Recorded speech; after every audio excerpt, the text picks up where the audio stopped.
Assalamualaikum warahmatullahi wabarakatuh. Perkenalkan, nama saya Sarul Akbar dengan NIM 21650177. Di sini saya akan menjelaskan tentang tugas saya, yaitu kreasi objek pada pemrograman berorientasi. Tahapan sebelum berinteraksi dan juga tahapan selama objek tersebut berinteraksi dengan pemrograman atau pengguna. Dalam OOP, objek merupakan instansi dari suatu kelas dan setiap objek memiliki atribut data dan metode fungsi yang dapat digunakan untuk berorientasi dengan objek lain atau melakukan tindakan tertentu. Berikut adalah penjelasan tentang tahapan-tahapan kreasi pada objek OOP sebelum berinteraksi dan selama berinteraksi. Sebelum berinteraksi, perencanaan dan analisis. Tahap ini melibatkan perencanaan awal dan analisis kebutuhan program.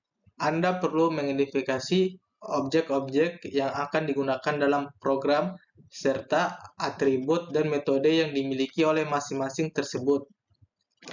2. Pembuatan kelas. Setelah perencanaan, langkah-langkah selanjutnya adalah membuat kelas yang mempresentasikan objek-objek tersebut. Anda perlu menentukan atribut-atribut dan metode-metode yang dimiliki oleh kelas. 3. Inisialisasi objek. Suatu kelas dibuat, langkah-langkah selanjutnya adalah menciptakan objek dari kelas tersebut melalui proses yang disebut inisialisasi atau instansi. Dalam tahapan ini, Anda membuat objek baru dengan menggunakan konstruktor kelas yang sesuai. 4. Mengatur atribut setelah objek dibuat.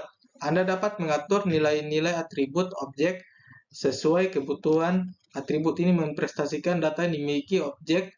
Anda dapat mengakses dan mengubah nilai atribut menggunakan metode getter dan setter yang telah ditentukan dalam kelas.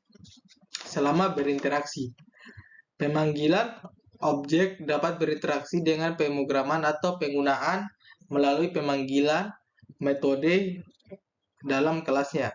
Metode ini dapat digunakan untuk melakukan tindakan atau memproses data yang terkait data tersebut.